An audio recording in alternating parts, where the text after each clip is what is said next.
कारणवशात 6 दिवसीय कथा में नहीं आ पाए हैं और विश्राम दिवस की कथा का रसपान करते तो आपको 7 दिवस का पूर्ण फल प्राप्त होता है। तो ऐसा अवसर बार बार नहीं आता है। आप सभी अति शीघ्र अपने गृह कार्यों को विराम देते हुए भारी से भारी संख्या में कथा पांडाल में पहुंचे और आज विश्राम दिवसीय कथा का रसपान कर अपने जीवन को कृतार्थ करें। और आइए जब तक कि गुरुदेव जी का हमारे बीच आगमन हो रहा है, हम सब मिलकर भगवान की सुंदर सुंदर भजनों का रसपान करें।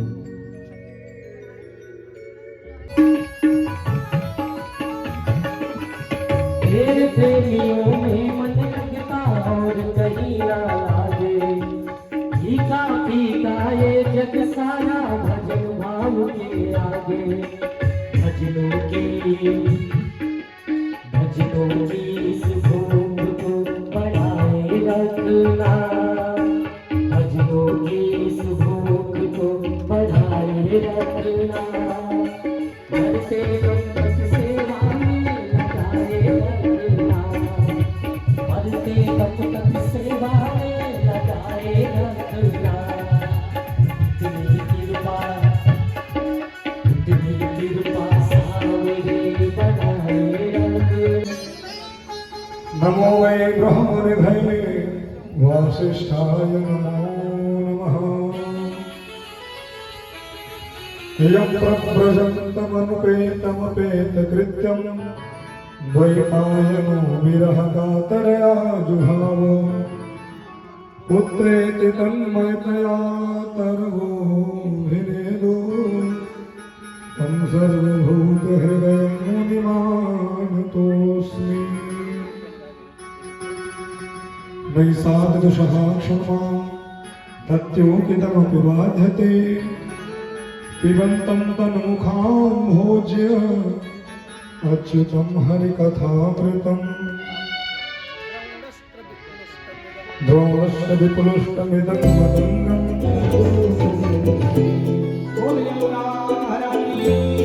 जय हो मैया की जय हो।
पता चला जजमान को भी गायब है, उनका कोई पता नहीं।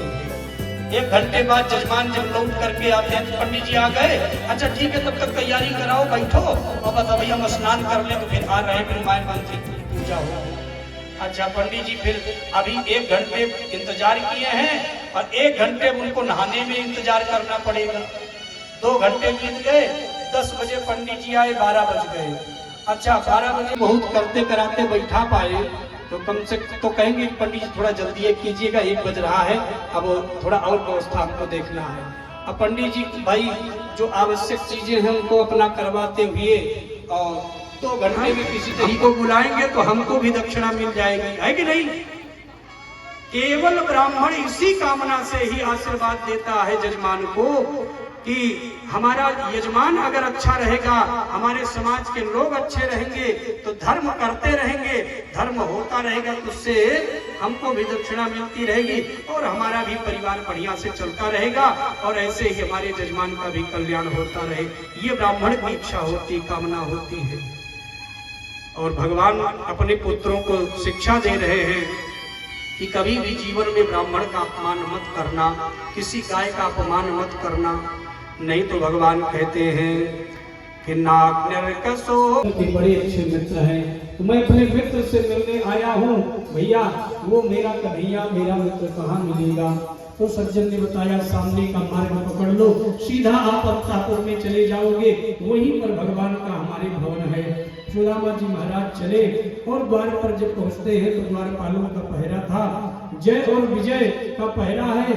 और ब्राह्मण के रूप में सुदामा जी महाराज को देख करके द्वारपाल हाथ जोड़ करके बड़े विनम्र हो गए और विनम्र होकर के सुदामा जी महाराज से निवेदन करते हैं कि महाराज वैसे तो मैं आपके दर्शन में बाधक बन रहा हूँ, उसके लिए मुझे क्षमा कीजिए, क्योंकि अभी अभी अंतापुर से ये सूचना प्राप्त हुई है कि मेरे परमात्मा मेरे स्वामी अभी अभी अपने विश्राम कक्ष के लिए गए हैं, तो मैं आपके दर्शन में बाधक बन रहा हूँ, आपको रोकने की चेष्टा कर रहा हूँ, उसके लिए मुझे क्षमा कीजिए।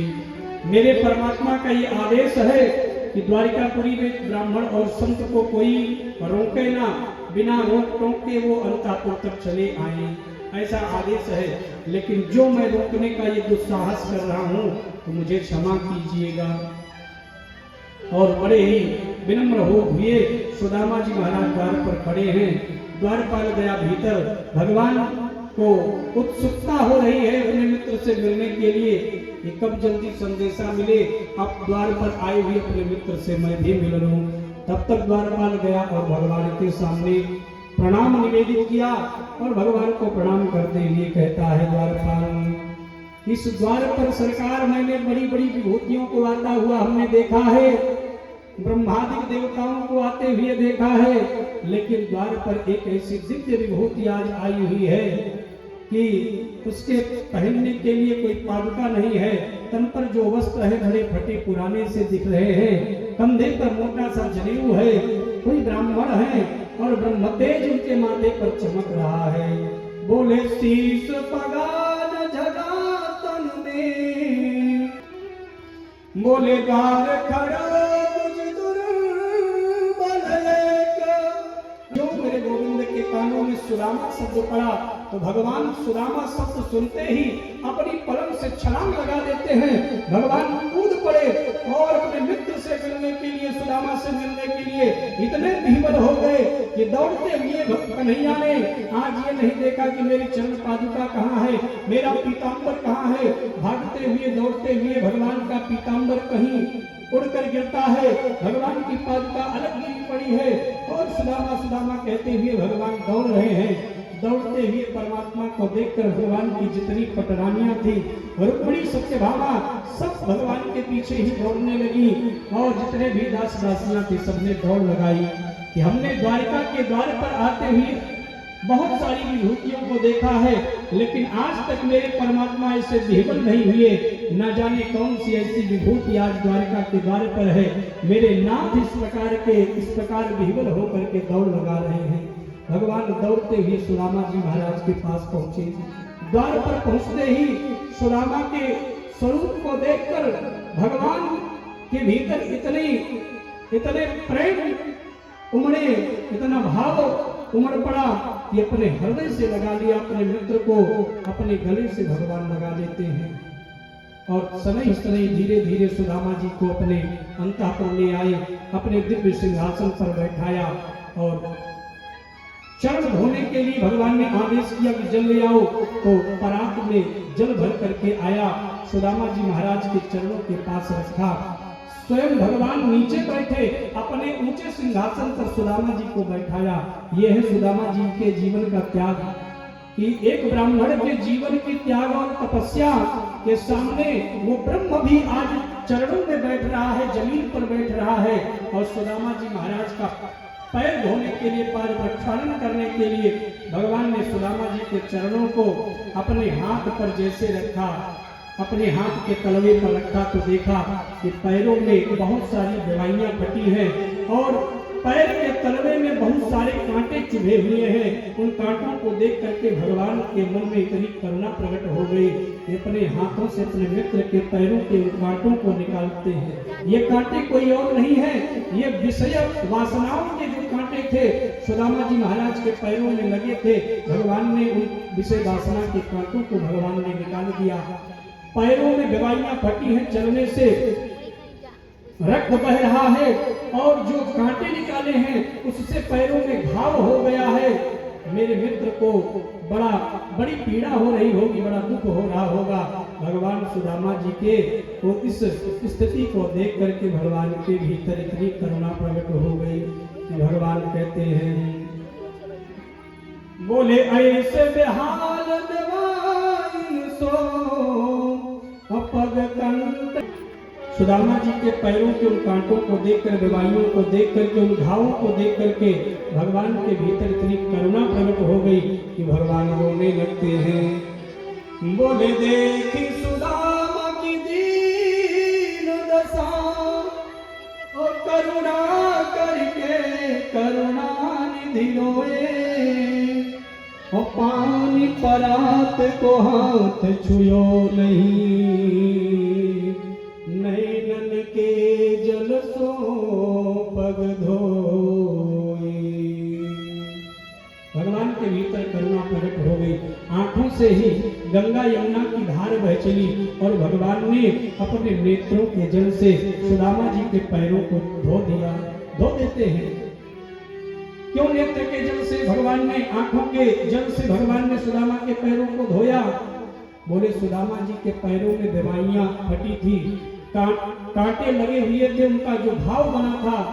परात का जल ठंडा है और शीतल जल ये मेरे मित्र के ठंडा पानी ये घाव में अगर लगेगा तो मेरे मित्र सुदामा को पीड़ा होगी। और भगवान के भीतर जो करुणा प्रकट हुई, जो दुखों में सुदामा जी के भगवान रोए, तो दुख के जो आंसू हैं वो बड़े गर्म निकल रहे थे। इसलिए नेत्रों के जल जो गर्म निकल रहे थे, भगवान ने सोचा कि ये गर्म जल यदि मेरे मित्र के पैरों में, इस दवाइयों में, घावों में लगेंगे तो मेरे मित्र को पीड़ा नहीं होगी, ये घावों में जल्दी इनको आराम भी मिलेगा, सुख मिलेगा। ऐसा सोचकर भगवान ने पानी परात को हाथ छुयो नहीं, और नैनन के जल सो पग धोए। बोल करुणा निधान भगवान की। भगवान ने पाद प्रक्षालन किया, सुदामा जी महाराज का दिव्य स्वागत किया। भोजन इत्यादि होने के बाद सुदामा जी जब विश्राम के लिए, इनके मन में जब संकल्प आया तो व्यास के रूप में जब चयन करने की बात आई कि कथा व्यास का चयन कैसे हो, तो इन्होंने एक बात कहा कि पूर्व में इन्होंने हमारी एक कथा सुना था, यही आपके अकेला गांव में पंडित जी के यहाँ, श्री अरविंद प्रसाद मिश्रा जी के यहाँ। तो उसी दिन ये सुन करके इन्होंने संकल्प कर लिया कि कभी अगर भगवान ने कृपा किया, अगर हम भागवत सुनेंगे तो केवल उन्हीं महाराज से सुनेंगे, नहीं तो सुनेंगे ही नहीं। और ये पाणे जी यहीं बगल के भैया हमारे हैं, और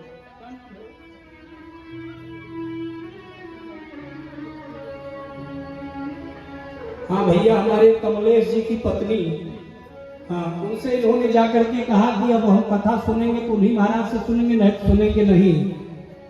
अब ये है कि पंडित जी की तरह हम व्यवस्था नहीं दे पाएंगे, इतनी बड़ी व्यवस्था, लेकिन ये है कि अपनी हिम्मत भर तो हम जरूर मेहनत करेंगे और ज़्यादा से ज़्यादा मेहनत करके महाराज जी को बुलाने का प्रयास करेंगे। अब पता नहीं वो सुनाएंगे कि नहीं सुनाएंगे। तो भैया कमलेश जी के यहाँ बराबर हमारा आना जाना होता है, कभी भी कोई पूजा पाठ की बात आती है तो उनकी पत्नी ने हमको फोन कर कहा कि महाराज गोपाल जी सुनना चाहते हैं, ऐसे ऐसे कह रहे थे। तो हमने कहा कि अब बताओ, उनको कह दीजिए कि कथावाचक बहुत हैं, आजकल तो हर जगह कथावाचक मिल रहे हैं। पाल जी से कह दीजिए कि एक अपनी व्यवस्था बना ले, किसी को बुला करके कथा सुन ले। लेकिन ये माने नहीं, ये कहे सुनेंगे तो हम महाराज से मतलब हमसे ही सुनेंगे। और ये पहुंच गए फिर पंडित जी के पास, वहाँ नरैनी हैं, और वहाँ पहुंच करके उनसे भी कहा, पंडित जी ने हमसे कहा महाराज उनको सुना दीजिए, नहीं दोष आपको लग जाएगा। अगर पाल जी की कथा नहीं हुई, आपने सुनाया नहीं तो भागवते नहीं सुनेंगे, तो इसका दोष आपको लगेगा। हमने कहा भैया ऐसा अपराध हमारे ऊपर मत दो। पाल जी से हमने कहा कथा हम सुनाएंगे, आप परेशान ना हो। इन्होंने एक बात कहा कि महाराज ना हम आपको भोजन करा पाएंगे, ना हम आपको पानी पिला पाएंगे। ये एक बात कही, यही तो कहे थे, नहीं गलत कहा था ये कह महाराज तुम्हें हम पानी पिया पाओ, न भोजन करा पाओ। अभी यहाँ टूटी फूटी जो झोपड़ी यहाँ उमर रहे की व्यवस्था हम दे सकी थे। अब बाकी अगर प्यास लागे तो अपने हाथ से नल से पानी भर के पिए के पड़े। तो हम कहे कोनो बात ना है, तो बस केवल तू कथा सुनिया, अब बाकी तू कुछ न कहेगा तो हम तुम पानी पिया कि भगवान कथा सुनाओ, तो चिंता न किया है, कोनो दिक्कत नहीं भैया हमसे। हाँ पाल जी भैया, तो देखिए भाव इनका जो निर्मल था, तो मैंने उनसे कहा कि कथा मैं आपको जरूर सुनाऊंगा, मेहनत के अनुसार आप अपनी व्यवस्था को कीजिए। अब देखिए ऐसे लोगों को कथा सुनाने में बड़ा आनंद आता है। कुछ लोग कहते महाराज आप जैसे व्यवस्था पाते हो वैसे कथा कह देते हो। तो हमने कहा व्यवस्था किस बात की, भगवान की कथा की क्या व्यवस्था करना है। अरे भगवान की कथा है, भगवान की कथा तो संसार में भी बैठ करके सुनाया जा सकता है, उसमें व्यवस्था प्रमुख नहीं होती, प्रमुख है भगवान की कथा। और जिसके पास जो व्यवस्था है उसी व्यवस्था के अनुसार व्यवस्थित करके और कथा को होना चाहिए। तो कथा भगवान की कृपा से निर्विघ्न रूप से पाल जी का जो संकल्प था वो भगवत कृपा से पूर्ण हो गया। आप जैसे लोगों का सहयोग मिला। हे भैया वो हमारे पाणी जी देखिए बढ़िया टोपी लगा करके बैठे हैं, बढ़िया दिव्य कलश यात्रा में हमको जाते देखा। तो भैया हम तो वही है फटक चंद गिरधारी लोटा नथारी वाले हम महाराज हैं। हम तो भैया पैदल भी चल देते हैं, मोटरसाइकिल से भी चल देते हैं। हम अपने राम के पास कुछ है नहीं, जो मिल जाता है उसी से चल देते हैं। तो हम जा रहे थे कलश यात्रा, भैया ने देखा, रे कहा महाराज रुकिए, कहाँ तो भैया जा रहे, हम लेकर के चल रहे। भैया ने हमको तुरंत अपनी 4 व्हीलर पे बैठाया, कहा चलिए हम आपको कलश यात्रा भी करवा देंगे। तो ये इनके मन का भाव है, प्रेम है, भगवान के प्रति भक्ति और श्रद्धा आप लोगों के अगर भीतर ना होती, भगवान की कथा के प्रति प्रेम ना होता, तो आप लोग कहाँ इतना समय निकाल करके आप आकर के बैठते और अंधेरे में आप जो है ठोकर खाते हुए जाते हैं, कि नहीं। इसलिए सबके लिए इस व्यासपीठ से खूब मंगल कामना है कि आप सबके जीवन में और पाल जी के जीवन में भाई खूब मंगल होता रहे, इनका जीवन सदा सर्वदा मंगलमय रहे, परिवार में खूब मंगल हो और अगला जो जन्म हो ऐसे ही इनका मंगलमय जीवन व्यतीत होता रहे और आप सबके भी जीवन में भगवान की कृपा सदा बरसती रहे, ऐसे भगवान की कथा सुनते रहे। इन्हीं कामनाओं के साथ बहुत बहुत मैं आभार व्यक्त करूंगा हमारे आचार्य, ये हमारे पंडित राहुल पंडित जी जो हैं, तो हमसे उम्र में बड़े, लेकिन ये हमको बारंबार प्रणाम करते हैं, हम इनको प्रणाम करते हैं। हम मना करते हैं ना करो भाई, आप हमसे बड़े हो, आप आशीर्वाद दीजिए। तो कहते हैं हाँ वो ठीक है, लेकिन हमको प्रणाम करेंगे, ये मानते नहीं हैं। इनको भी मैं हृदय से इनका भी आभार व्यक्त करूंगा। और इन्होंने पाल जी को लेकर के हमारे घर तक आए और उनसे निवेदन इन्होंने भी किया कि बाबू का भी आदेश है, मेरी भी ये इच्छा है विशेष रूप से कि आप पाल जी को कथा सुनाइए, बड़े भक्त हैं और जो व्यवस्था देंगे उसी में कथा होगी। हमने कहा चलो उसी में कथा हो जाएगी। तो हम भैया जी को भी बहुत बहुत आभार आपका हम व्यक्त करते हैं कि आप ऐसे ही समाज में लोगों को जोड़ करके और धर्म का कार्य कराते रहे, भागवत का आयोजन करते रहें और लोगों का कल्याण करते रहें। आचार्यों का बहुत बहुत आभार है भाई, और इनके लिए तो आशीर्वाद है कि जो तबले पर है हमारे ये आचार्य हर्ष त्रिपाठी जी महाराज हैं, जो व्याकरण से ये आचार्य कर रहे हैं और भागवत का इन्होंने सांगोपांग बड़े ही विधि विधान के साथ 2 वर्ष श्रीधाम वृंदावन में रह करके आपने भागवत जी का विधिवत अध्ययन किया है। कोई दिखाने के लिए नहीं, संगीत क्षेत्र में इनका लगाव होने के कारण ये संगीत का भी कार्य कर रहे हैं, लेकिन ये केवल मेरे साथ कर रहे हैं। आप समाज में कहीं और नहीं देखेंगे।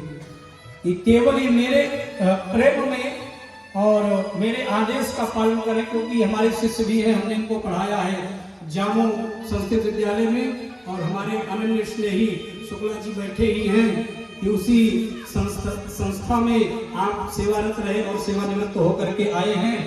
तो 5 साल की सेवा हमने भी संस्कृत विद्यालय जामो में दिया, लेकिन अब मैं सेवा से मुक्त हूँ। अब केवल भागवत जी की सेवा चल रही, ठाकुर जी की सेवा चल रही है। तो वहाँ विद्यालय में आपको मैंने अध्ययन भी करवाया है। और हमारे बगल में सबसे ये दुबले पतले जो पंडित जी हमारे दिखाई दे रहे हैं, इनको भोजन से प्रेम कम है ना, तो इसलिए ये दुबले पतले हैं, तो इनको हम त्यागी जी कहते हैं। तो हमारे त्यागी महात्मा जी जो हैं, इनको भी हमने शिक्षा दिया है 5 वर्ष की। अब तो टीकर माफी से शास्त्री कर रहे हैं। इन दोनों आचार्यों ने मिल करके बड़ी मेहनत के साथ पूजा पाठ की व्यवस्था को देखा।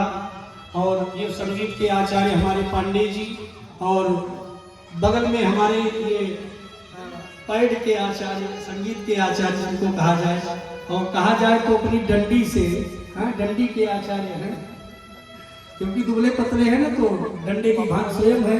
तो डंडी आचार्य जी को कहेंगे कि इन्होंने बड़ी ही लगन के साथ में संगीत के माध्यम से सबको इस कथा को सजाने का कार्य किया है। और एक बार जोरदार आप लोग ताली बजाएंगे किसके लिए? ये जोरदार ताली है हमारे भैया साउंड सर्विस वाले के लिए, रमेश मौर्य जी के लिए। इतनी सुंदर व्यवस्था इन्होंने माइक की दिया। इस 7 दिन में हमने कभी ये टोका ही नहीं कि आपका साउंड सही नहीं चल रहा है। और नहीं तो कहीं कथाओं में ऐसे साउंड मिल जाते हैं, ऐसे माइक मिलते हैं कि 7 दिन झेलना बड़ा कठिन होता है। इसके पहले हमारी कथा 26 से कथा थी, 25 तक हमारी कथा थी मानधाता प्रतापगढ़ में।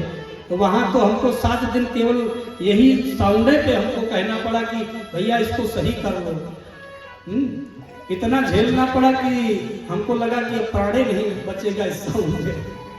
तो हम लोगों का प्राण है ये माइक और साउंड। इन्होंने बड़ी सुंदर व्यवस्था दिया है, इसके लिए हमने कहा कि आप लोग जोरदार ताली से आप जो है स्वागत करें।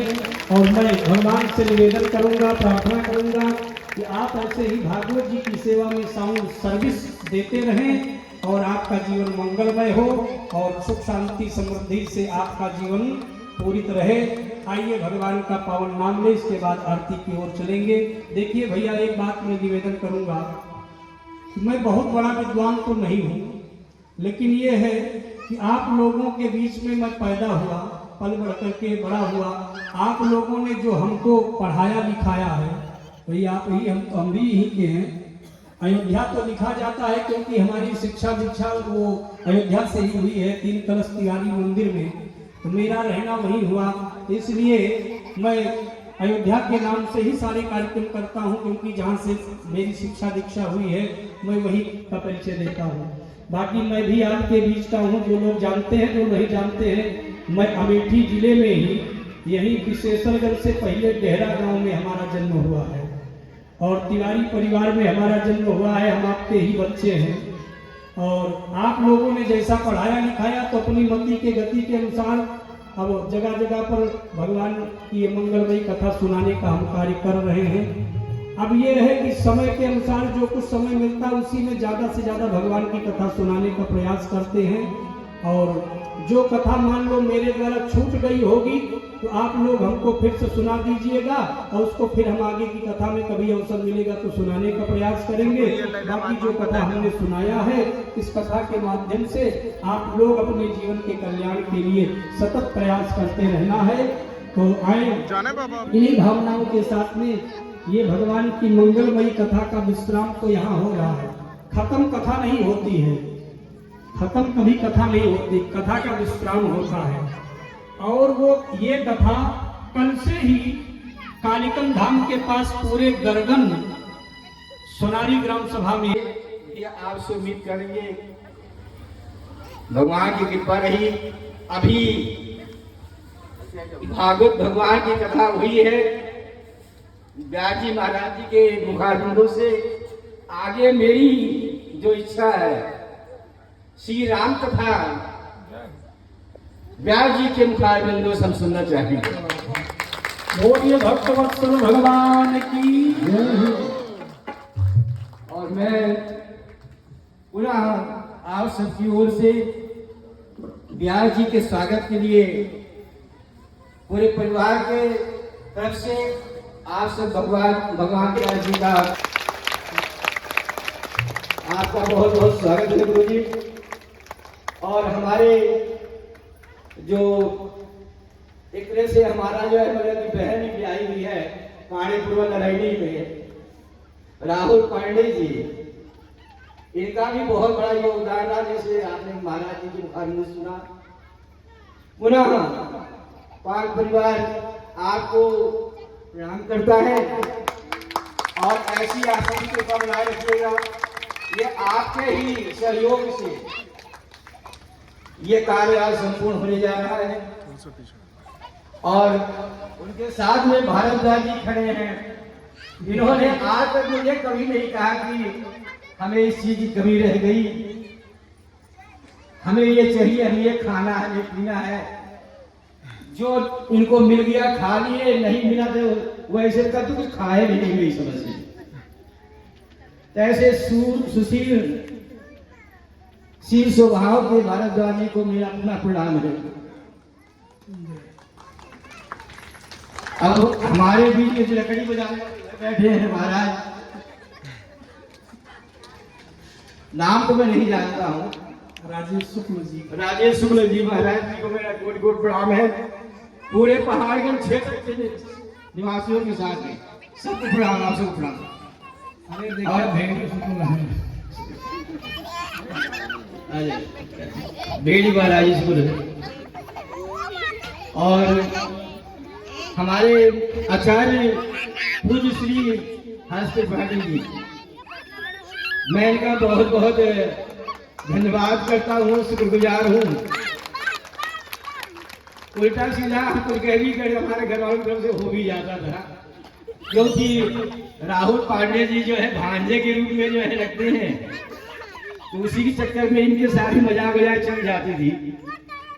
लेकिन ऐसा मुझे प्रतिक्रिया में 7 दिन कथा होते सुनते हुए हो गया। मुझे ऐसा लगता है ये 7 घंटे हुए इनके बीच में रहते हुए। ऐसे त्रिपाठी जी के चरणों में मेरी तरफ से कोट कोट प्रणाम है। पांडे जी आपको बहुत अच्छा सुर संगीत दे रहे हैं और मैं तो आपसे पुनः मिलान कर भी 3 दिन पहले भी किया था, आज भी कर रहा हूँ कि आपकी इसके बाद जो है 2-4 भजन कीर्तन उर्तन जरूर होनी चाहिए और होगी भी। आरती के बाद आप लोग जो है पुनः जो है 1 घंटे का विश्राम होगा, चाय पानी होगी, उसके बाद कीर्तन होगा। कीर्तन के बाद भी भजन कीर्तन होगी और प्रसाद दोबारा से मिलेगा। अभी आप लोगों को जलेबी का प्रसाद मिलेगा, ताजी जलेबी का, और आप लोग उसका भागवत भगवान की। सभी लोग खड़े हो जाएं, भगवान की मंगलमयी आरती करेंगे। सूदन की आरती, पापियों को पाप से तार की।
और आप लोग प्रसाद लेके जाएं।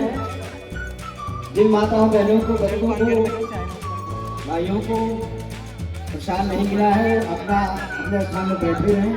प्रसाद आज सबके पास पहुंचेगा। प्रसाद तो नहीं है, भागवत भगवान की कृपा से बहुत कुछ है। और इसके बाद कीर्तन का चाय पानी की व्यवस्था है आपके लिए, जो है नमक पानी का भी है, चाय का है, आप सबके लिए व्यवस्था है। और आप सब जो है इसको ग्रहण करेंगे। और पांडे जी के और त्रिपाठी जी के हमारे जो आचार्य हैं इनके वचनों से आप जो है भगवान के कीर्तन का भजन का आनंद लेंगे। अभी आपने एक सप्ताह जो है पूज्य गुरु व्यास जी त्रिपाठी जी के मुखारबिंदों से आपने कथा का श्रवण किया, जल पान किया और आप लोग प्रसाद का पान कर रहे हैं। और इसके बाद जो है आप लोग कीर्तन भजन का भी सुनेंगे और आनंद लेंगे।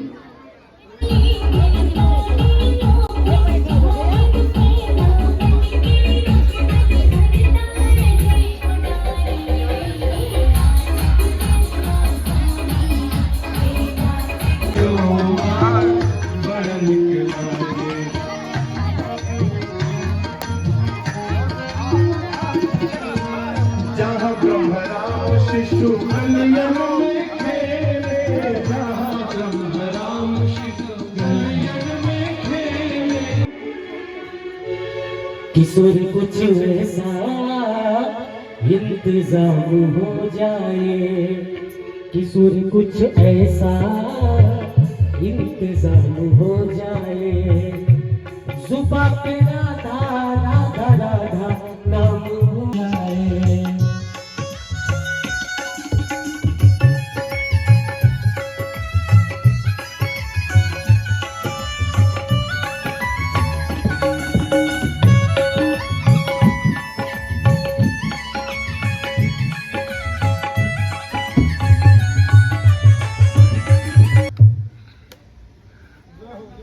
दादा यहाँ तो देखो, दादा यहाँ देखो। हाँ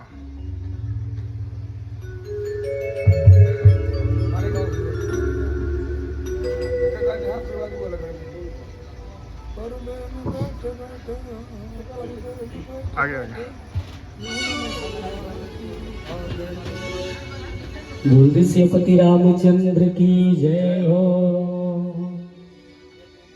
आजू मिथिला नगरिया निहाल सखिया, आजू मिथिला नगरिया निहाल सखिया। चारों दुल्हा में वो चारों दुल्हा में बड़का कमाल सखिया। चारों दुल्हा में बड़का कमाल सखिया। आजू मिथिला नगरिया निहाल सखिया, आजू मिथिला नगरिया निहाल सखिया। चारों दुल्हा में बड़का कमाल सखिया। चारों दुल्हा में बड़का कमाल सखिया।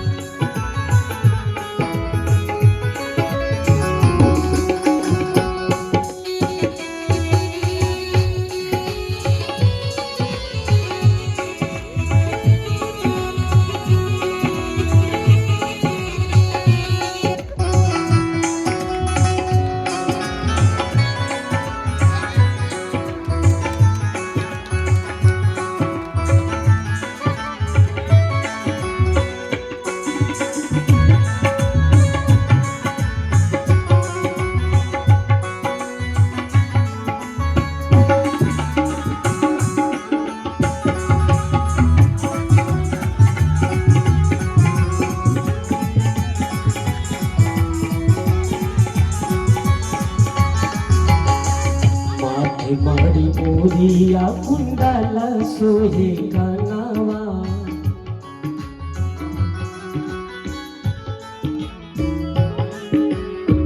कारी कारी गजरारी झूलमी नयनवा।